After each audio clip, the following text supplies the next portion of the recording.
वरिष्ठ पत्रकार श्री रजत शर्मा साहब ने एक फोटो ट्वीट किया। उसमें उन्होंने लिखा भी कि भूमि पूजन थोड़ी देर में होने वाला है, यह एक कलाकार की मनोभावना है।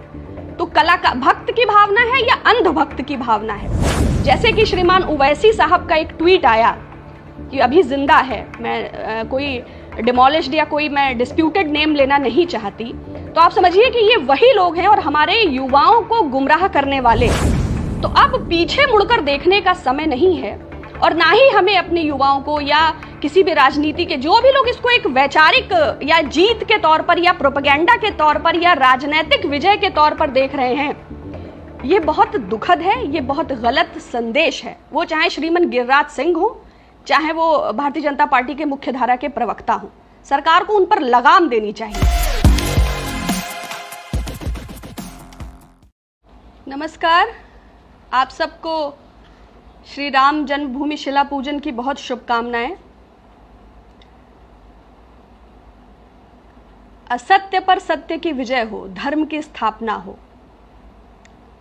मर्यादा पुरुषोत्तम भगवान श्री राम 130 करोड़ भारतवासियों की आस्था का विषय है और जिस तरह सब लोगों में एक हर्ष और उल्लास का माहौल है, सब लोगों में जो प्रसन्नता चारों तरफ दिख रही है और एक स्वर में सब चाहते हैं कि भव्य मंदिर का निर्माण हो।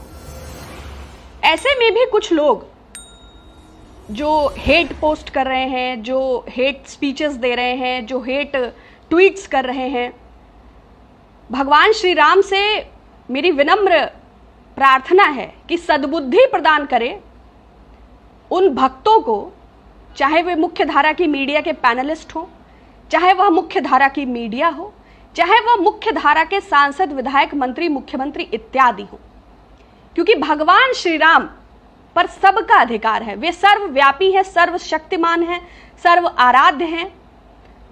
और आप लोगों के कमेंट्स भी आ रहे थे ओपिनियन के लिए, लेकिन मेरी फैमिली में एक मिसहैपनिंग हो गई थी कोरोना को लेकर, तो मैं ये शुभकामना आपको शामिल नहीं कर सकी। तो भगवान श्री राम, जिन्होंने स्वयं अपनी प्रजा की तुष्टि के लिए अपनी पत्नी को धोबी की शंका के आधार पर सीता मैया को अग्नि परीक्षा के बाद वन की ओर प्रस्थान कराया गर्भ की स्थिति में, तो ऐसे प्रजा पालक मर्यादा पुरुषोत्तम भगवान श्री राम सत्ता को, राजनीति को, उनसे संदेश प्राप्त हो कि जैसे उन्होंने अपने प्रजा की शंका के समाधान और तुष्टि के लिए अपनी गर्भवती स्त्री का परित्याग वन की ओर किया, तो ऐसे ही सरकार भी राजनीतिक कार्यकर्ताओं का, विपक्ष का, मानवाधिकार के कार्यकर्ताओं का, सामाजिक कार्यकर्ताओं का दमन करने के स्थान पर उसी प्रकार राम राज्य की धर्म के साथ स्थापना करे, लोकतंत्र की रक्षा करते हुए, संविधान के मूल्यों की रक्षा करते हुए, आम जनमानस के हितों की रक्षा करते हुए, ऐसी मेरी शुभकामना है। और इस घड़ी में भी यदि कोई, जैसे कि श्रीमान उवैसी साहब का एक ट्वीट आया कि अभी जिंदा है, मैं कोई डिमोलिश्ड या कोई मैं डिस्प्यूटेड नेम लेना नहीं चाहती, तो आप समझिए कि ये वही लोग हैं और हमारे युवाओं को गुमराह करने वाले। अगर हम 90 के दशक और रथ यात्रा के 3 वर्षों की भी बात करें, तो वीपी साहब जब मंडल कमीशन लाए और उसके बाद ओबीसी और समर्थन के चलते, तो ये रथ यात्रा एक स्ट्रैटेजी का हिस्सा थी जो बाद में इस तरह कन्वर्ट हुई और 90 से 93 के दौरान भी लगभग 3000 लोगों की मृत्यु हुई। तो अब पीछे मुड़कर देखने का समय नहीं है और ना ही हमें अपने युवाओं को या किसी भी राजनीति के जो भी लोग इसको एक वैचारिक या जीत के तौर पर या प्रोपेगेंडा के तौर पर या राजनीतिक विजय के तौर पर देख रहे हैं, ये बहुत दुखद है, ये बहुत गलत संदेश है। वो चाहे श्रीमान गिरिराज सिंह हो, चाहे वो भारतीय जनता पार्टी के मुख्य धारा के प्रवक्ता हो, सरकार को उन पर लगाम देनी चाहिए। वरिष्ठ पत्रकार श्री रजत शर्मा साहब ने एक फोटो ट्वीट किया। उसमें उन्होंने लिखा भी कि भूमि पूजन थोड़ी देर में होने वाला है, यह एक कलाकार की मनोभावना है। तो कलाकार भक्त की भावना है या अंधभक्त की भावना है? ईश्वर को आप उसके आकार से तय नहीं कर सकते। एक पत्रकार साहब रिपोर्टिंग कर रहे थे कि त्रेता युग में जिस प्रकार पुष्पक से भगवान श्री राम आए थे, उसी प्रकार से मोदी जी आ रहे हैं। तो ये मुझे लगता है कि कहीं ना कहीं ईश्वर को, भगवान श्री राम को अपमानित करने के जैसा है। तो चाहे वो, ये देखिए एक और भी आया था,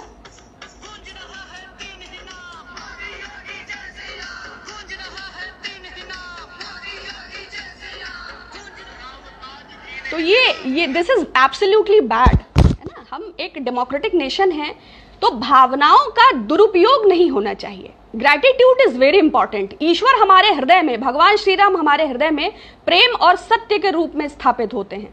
अगर उनका कोई दुरुपयोग घृणा और वैमनस्य के लिए कर रहा है तो वो निश्चय ही दानवीय शक्तियां हैं। और जो श्री राम की कथा है या श्री राम की जो जर्नी है, जो ये यात्रा है, ये हमें क्या संदेश देती है? ये हमें सत्य के अनुकरण का संदेश देती है। अगर किसी में एनर्जीज हैं, देवी देवता एनर्जीज हैं, सेलेस्टियल बींग्स हैं, तो अगर कोई चाहे वो मोहन भागवत साहब के भी कल हम स्टेटमेंट मैंने देखा कि सर्वधर्म समभाव का वो संदेश दे रहे थे, बहुत अच्छी चीज है। और उनके कार्यकर्ताओं को भी स्पेशली उन्हें संदेश देना चाहिए, क्योंकि जब लिंचिंग के आरोपियों को हम माला पहनाते हैं तो कहीं ना कहीं गलत संदेश जाता है। माननीय प्रधानमंत्री जी ने भी बड़ा अच्छा लगा, उन्होंने उस ईंट को रखा और भूमि पूजन किया। उन्होंने अपने स्टेटमेंट में, वो बहुत फेमस है, हम लोग बचपन से सुन रहे हैं। हमारी दादी जब रामायण पढ़ती थी तो बीच बीच में रोती जाती थी, तो हम लोग उस वक्त समझ नहीं पाते थे कि हंसते भी थे कि ये किस चीज पे बीच बीच में आंसू भी पोंछती जाती हैं। लेकिन आज समझ में आता है कि रामायण अनुकरणीय है।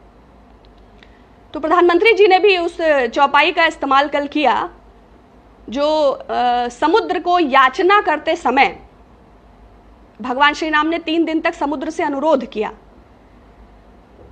विनय न मानत जलधि जड़, गए 3 दिन बीत, बोले राम सकोप तप, भय बिन होए न प्रीत। अग्रेशन का संदेश नहीं देना है, एफेक्शन और ग्रैटिट्यूड का संदेश देना है। एक भारत का निर्माण करना है, एक स्वर में भारत का निर्माण करना है। तो जो भी लोग चाहे, जैसे मैंने ओवैसी का इसीलिए जिक्र किया कि मेरे लिए आरएसएस और ओवैसी वो एक सिक्के के ही 2 पहलू हैं, क्योंकि पोलराइजेशन को जो भी बढ़ावा देते हैं, जो ध्रुवीकरण की राजनीति करते हैं और आज भी समाज को जो 2 हिस्से में बांटने की इच्छा रखते हैं, नौजवानों को उनसे बचने की आवश्यकता है। कोई आपकी भावनाओं का, कोई आपके भक्ति का दुरुपयोग नहीं होना चाहिए। भक्ति ये ईश्वर की आस्था का विषय है, यह अंतर्मन का विषय है। तो जो भी भक्त और या अंधभक्त ने वो फोटो बनाया जो भगवान को उससे छोटे साइज में दिखा रहे हैं, तो परमात्मा तो निराकार है, सर्वव्यापी, सर्वशक्तिमान, सर्वस्व, सर्वत्र व्याप्त है। वो राजनीतिक एजेंडा नहीं है, वो कोई हिडन पॉलिटिकल ट्रूथ नहीं है। And everybody should understand and should equally respect the opinion. तो जिन्होंने भी आज तक जिंदा रखा इसको, अब उसे जिंदा नहीं रखना है। अब इससे हमें आगे बढ़ना है, इस विषय से हमें आगे बढ़ना है। इति सिद्धम। अब और इस पर राजनीति या और इस पर ज्वलंत नहीं होना चाहिए। तो वो चाहे रजत शर्मा साहब हों, चाहे मोहन भागवत जी हों, चाहे प्रधानमंत्री जी का ये जो मैंने आपको चौपाई बताई, क्योंकि रामायण में एक चौपाई और भी है, हम लोग वो भी बचपन से ही सुनते हैं। भरत जब राम जी को आ रहे होते हैं तो धूल के गुबार उड़ रहे होते हैं, तो लक्ष्मण जी को लगता है कि आक्रमण करने आ रहे हैं। तो रामचंद्र जी कहते हैं, भरत ही होए न राजमद, विधि विरंच पद पाए, कबहू की कांजी सीकरी, क्षीर सिंधु बिसराए। मतलब विधि विरंची मतलब सर्वोच्च, तीनों लोकों में सर्वश्रेष्ठ पद प्राप्त करने के बाद भी भरत को राजमद नहीं हो सकता। अगर ईश्वर आप में है तो आपको अहंकार नहीं हो सकता।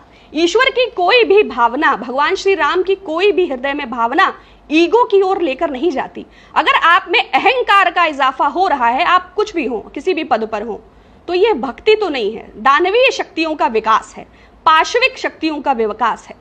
रावण महापराक्रमी, महाज्ञानी, लेकिन नाश हुआ अहंकार के आधार पर। तो भगवान जितना हमारे निकट आते हैं उतना हमें श्रद्धा और सद्भाव का इजाफा होता है। अगर हम दानवीय प्रकृति को अपना रहे हैं, अगर हम आसुरी शक्तियों को अपना रहे हैं, तो हमारा संहार भी निश्चित है। उसी प्रकार जिस प्रकार भगवती ने मधुकैटभ का, शुंभ निशुंभ का, जिस प्रकार अन्य असुरों का संहार हुआ, तो किस भी पद पर आप हैं। तो दूसरा मैं कुछ और चीजें कहना चाहूंगी।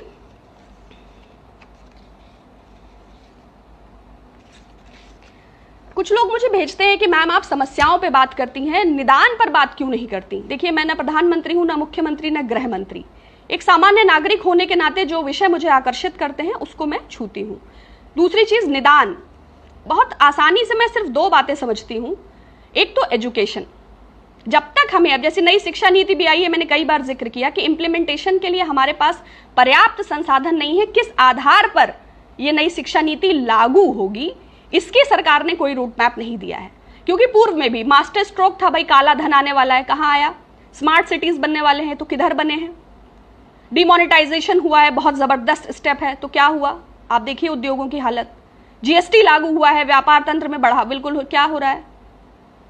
तो अभी तक इस इकोनॉमी की ये हालत हो जाने के बाद भी ना तो दिल्ली विस्टा का प्रोजेक्ट कैंसिल हुआ है, ना तो बुलेट ट्रेन का प्रोजेक्ट निरस्त हुआ है, ना तो घोषणाएं और योजनाएं, उनका लोकार्पण, उनका भव्य आयोजन, आई एम रियली सॉरी, लेकिन मुझे आकर्षित नहीं करता। मुझे इसी बात पर बात करनी है कि 45 वर्षों में बेरोजगारी सबसे ज्यादा है, जबकि भारत में युवाओं की संख्या बहुत ज्यादा है। तो सबसे पहले तो एजुकेशन, जब तक एजुकेशन एंड हेल्थ इंफ्रास्ट्रक्चर को लेकर गवर्नमेंट गंभीर नहीं होगी, अगर हम विगत 6 वर्षों की भी बात करें, तो आपसे ही मेरा प्रश्न है कि कितनी यूनिवर्सिटीज बनी है, कितने स्कूल्स बने हैं, कितने कॉलेजेस बने हैं, कितने हॉस्पिटल्स बने हैं? 15 साल से नीतीश कुमार जी की गवर्नमेंट है। आज देखिए जो तस्वीर है, ट्रे में बच्ची है नवजात और उसके बाप के कंधे पर ऑक्सीजन का सिलेंडर है। केंद्रीय विद्यालय, वहां के प्राइवेट कमरे, किराए के कमरों में केंद्रीय विद्यालय चलते हैं। 15 साल से शिवराज सिंह चौहान जी की गवर्नमेंट मध्य प्रदेश में है। एजुकेशन और हेल्थ इंफ्रास्ट्रक्चर में क्या काम हुआ है? अगर आपके पास हो तो प्लीज मैसेज करिए। और कोरोना संक्रमित होने के बाद भी वो राखी बंधवा रहे हैं, तो किस स्तर की उनकी बुद्धिमत्ता है, क्या जागरूकता है? अब बार बार ये कहने का औचित्य नहीं है कि वो कोरोना संक्रमण के भी जिम्मेदार हैं, क्योंकि खैर आप रमन सिंह की गवर्नमेंट छत्तीसगढ़ में लें, 15 साल थी, तो क्या विकास है? एजुकेशन और हेल्थ में गवर्नमेंट सिंसियर क्यों नहीं है? और जब तक एजुकेशन के स्टैंडर्ड्स का इजाफा नहीं होगा, तब तक हम भक्ति और अंधभक्ति के बीच का फर्क सामान्य युवाओं को नहीं समझा सकेंगे। तब तक व्हाट्सएप यूनिवर्सिटी के ज्ञान के माध्यम से लोग एक रॉ में, एक हिप्नोटिज्म की स्टेट में अपने अधिकारों के प्रति सजग या जागरूक हो ही नहीं पाएंगे। वो इस बात को कैसे सोच पाएंगे कि पीने का पानी भी नहीं मुहैया है? अब अगर उत्तर प्रदेश की बात करें तो गोरखपुर में कल डबल मर्डर, बांदा में युवक और युवती प्रेम संबंध, पूरे गांव के सामने दोनों का जघन्य हत्या, ये बीते 24 घंटे की बात है। और मैं लेबनान के बेरूत की बात नहीं कर रही हूं, उसी अयोध्या के आसपास के एरिया की बात कर रही हूं। बांदा और गोरखपुर माननीय मुख्यमंत्री जी का 3 बार का संसदीय क्षेत्र है। तो these things are equally important और हमें अपने विवेक के आधार पर उस निदान के बारे में सोचना चाहिए, आसपास के लोगों को जागरूक करना चाहिए। ये एक नागरिक के तौर पर हमारा फर्ज भी है। और अपने एक्सप्रेशन और अपने राइट्स, आपके पास स्पाइन तो होना चाहिए ना, यो आपको रिफ्लेक्ट और रिएक्ट तो करना चाहिए अगर इनजस्टिस है तो। अगर आप फील करते हैं, अगर आपको लगता है कि नवजात बच्चे के साथ ट्रे में और वो सिलेंडर उसका फादर पकड़े हैं, तो इट्स बैड। दूसरा, गोगोई साहब को भी कोरोना हो गया, ईश्वर से उनके स्वस्थ होने की मैं कामना करती हूँ। भगवान श्री राम उन्हें शीघ्र स्वस्थ करें, वे प्रथम भक्त हैं। और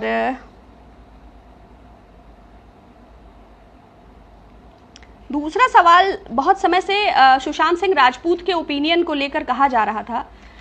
देखिए, बहुत क्लियरली मैं ये कहना चाहती हूं कि डे 1 से ही ऐसा लगने लगा था जब उसके पेरेंट्स ने एप्लीकेशन फाइल किया था, अगर पुलिस चाहे तो क्या नहीं संभव है। और बीते 24 घंटे का call detail, transaction detail, ITR, location, surveillance, ये सामान्य तौर पर ऐसे उपकरण हैं जो किसी भी घटना को त्वरित बता देते हैं। तो जो महिला जिसकी आय 2018 में उनके सीए के मुताबिक मात्र 11-12 लाख रुपए थी, अगर वो 11 करोड़ की प्रॉपर्टी 2019 में खरीद रही है, तो कोई ना कोई फाइनेंशियल ट्रांजैक्शन, कोई ना कोई गिफ्ट, कोई ना कोई डीड, कोई ना कोई कैश, तो डेफिनेटली अब सीबीआई को संस्तुति हो गई है। बहुत हर्ष की ये बात है, यकीनन सब चीजें बाहर निकल कर आ जाएंगी। जो इसका एक बहुत पॉजिटिव पॉइंट मैं ये देखती हूँ कि ये पूरी तरह पब्लिक आउटरेज था। देखिए, social media is a currency, social media एक बहुत बड़ी पावर है। मेन स्ट्रीम मीडिया के इग्नोर करने के बावजूद भी लोगों ने अपने भरोसे को बनाए रखा। इस बात से आप ये समझिए कि आप अपने इस पावर का इस्तेमाल बहुत समझदारी से कीजिए। जिस तरह से ये विषय उठा है सोशल मीडिया पर, इसने इस बात को ताकत दी है। और मैं यकीन से कहती हूं कि बेरोजगारी जैसा विषय, महिला सुरक्षा जैसा विषय, नोटबंदी जैसा विषय, काले धन जैसा विषय, स्मार्ट सिटी जैसा विषय, सांसदों द्वारा लिए गए ग्राम जैसा विषय उठकर आना चाहिए, कितना भी सरकार का दमन हो।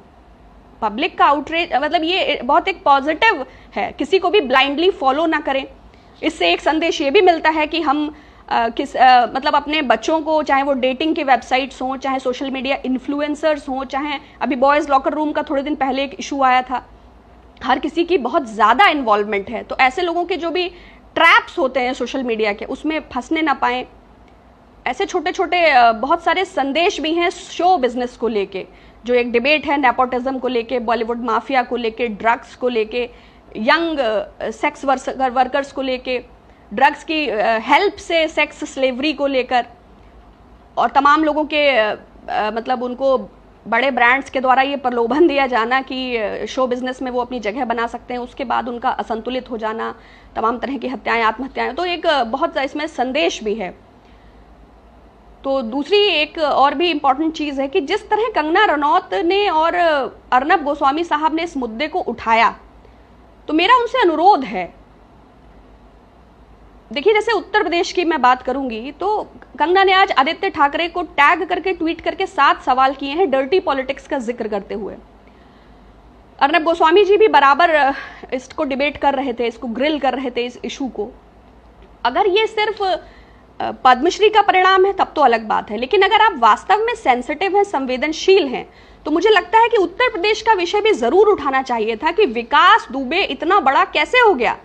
7 सवाल तो बनते हैं कि कैसे वो, किन राजनेताओं के संरक्षण में उसको इतना मनबढ़ था वो कि 8 पुलिसकर्मियों का एनकाउंटर कर देता है, सीईओ के मरने के बाद उसका पैर काटता है, उसके छाती पे कुल्हाड़ी से वार करता है।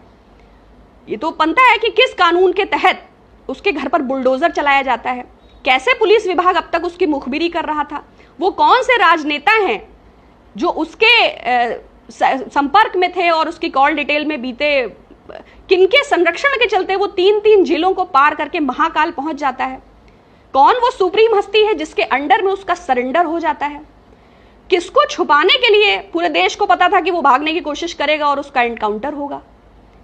तो बहुत सारे प्रश्न बनते हैं। मैं अर्नब जी और कंगना जी बधाई के पात्र हैं और मैं अनुरोध करती हूं कि ये विकास दुबे एनकाउंटर और ऐसी होने वाली पत्रकार विक्रम जोशी का जो मोलिस्ट का केस था, ऐसी घटनाओं का, सुबोध सिंह के हत्यारे का जो केस था, तो ऐसी घटनाओं को सिर्फ पॉलिटिकल एजेंडा को सेटिस्फाई करने के लिए काम न करें, सेंसिटिव रहें और उठाएं और साहस रखें।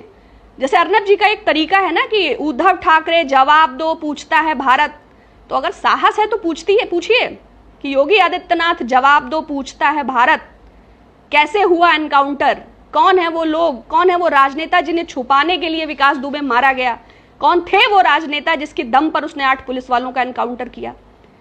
तो सिर्फ खाना पूरी ना करते हुए डबल स्टैंडर्ड्स नहीं होने चाहिए, मीन नहीं होना चाहिए, रियलिस्टिक अप्रोच होनी चाहिए। तो मैं ये अपेक्षा करती हूँ कि ये एक बेहतर सोशल मीडिया के माध्यम से या जैसे भी, तो एक ये प्रश्न था।